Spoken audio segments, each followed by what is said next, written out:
Alright boys, we're getting back into this project, and one of the things that I just want to show you real quick, I changed his mass, the orc, to 300 just to give him a little bit more mass, make it harder to move him around. I also what else did I do here? Okay, we got the enemy script on here, we got the seeker, the controller, we got all that stuff.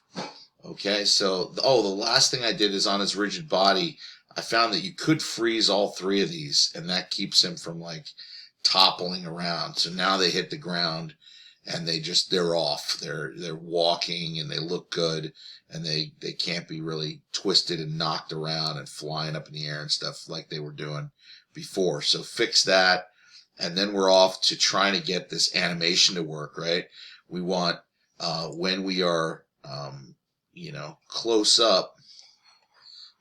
Let me zoom in over here, open this up a little bit. Our first thing is the walk, right?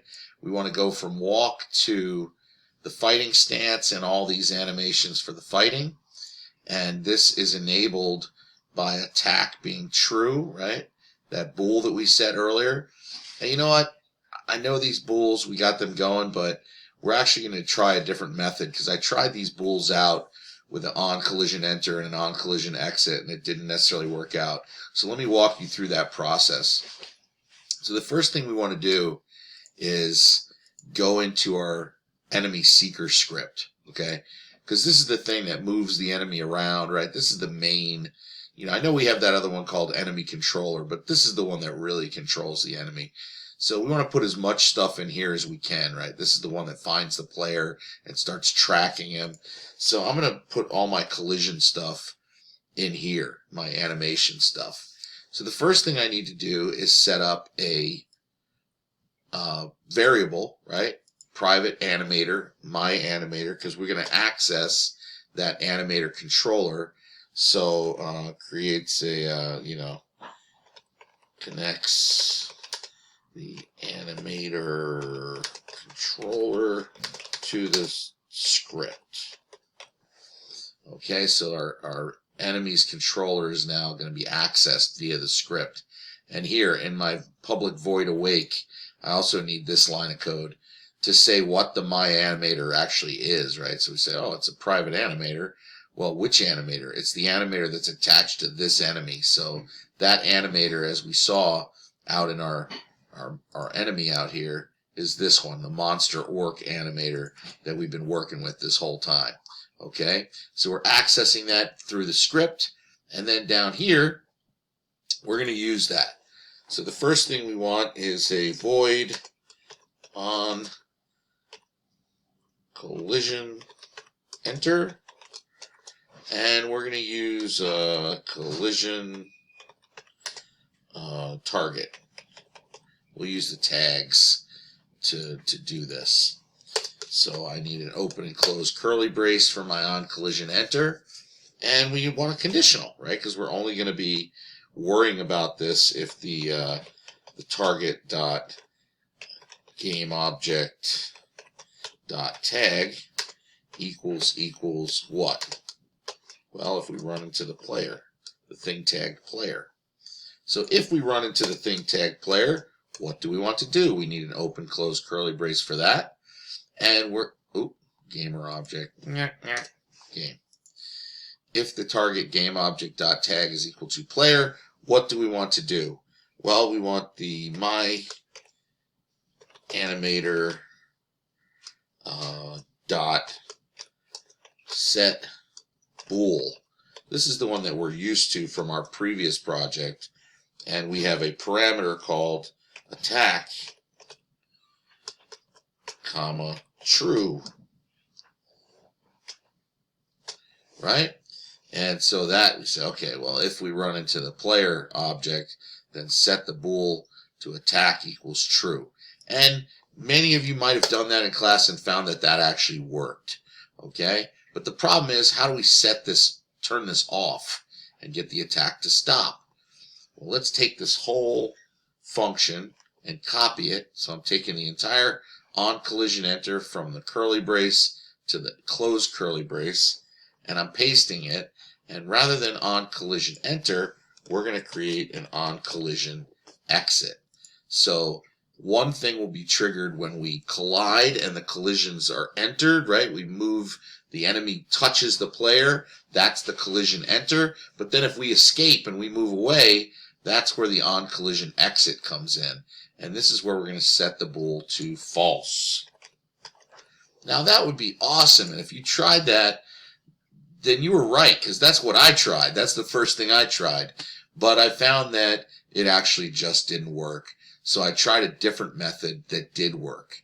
And the way that we're going to do it is, rather than setting a bool and worrying about this attack true and attack false, we're just going to hit play. We're just going to play a specific animation. So which animation do we want to play when we enter the collision, and which one do we want to play when we exit the collision? So let's go to our animator and find out.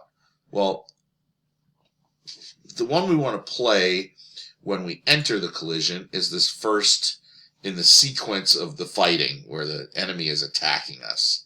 So I'm just going to take that title from right here and hit Control-C to copy it and go in here. And rather than using this bool, I'm just going to say, this one, on collision enter. I'm just going to paste in the name. And this is case sensitive, so it has to be exactly. That's why I'm just copying and pasting it. And then we don't need a true or false. We're just going to play that animation.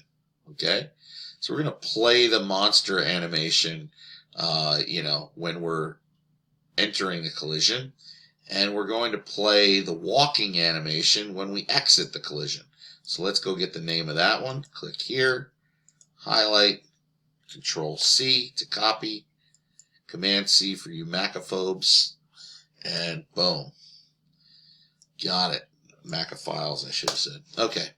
So we're going to play our walk animation when we exit, right? Because that's when we get away from him and we want him to start walking towards us.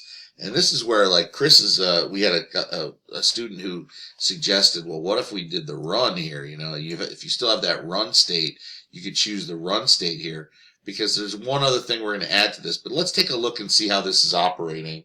Let's save this and go out to our game window to check and see how this is playing.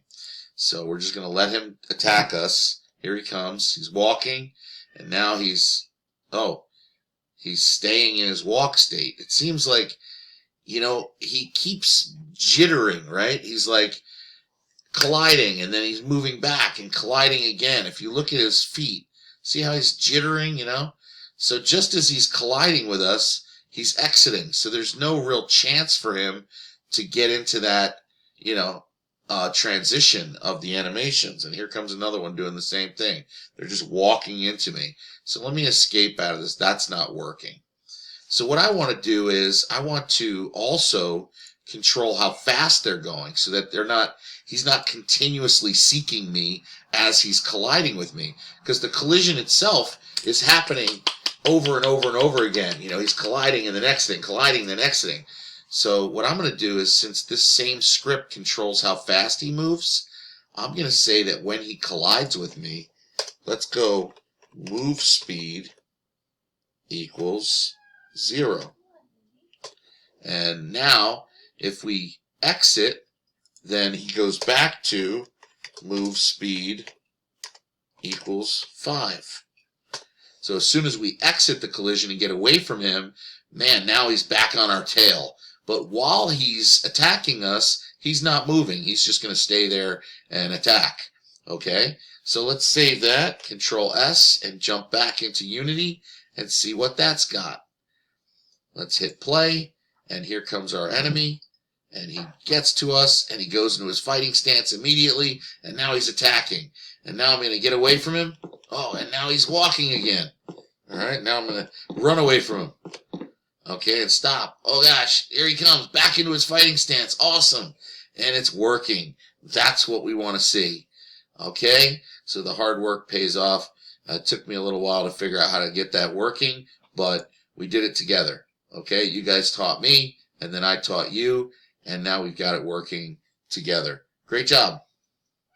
So just as a final thought, if we wanted him to run after us after that first collision, like that student said. Now he's got a smell of us, and now he really, once he collides with us the first time, now he really wants to come after us. What we could do is on the first collision exit for that enemy, we could amp this up. So he moves faster, and rather than playing the monster NM walk, we could play the monster NM run. And now he's going to come after us with a vengeance. Okay? So Chris, if you want to get that working, feel free. Really cool idea.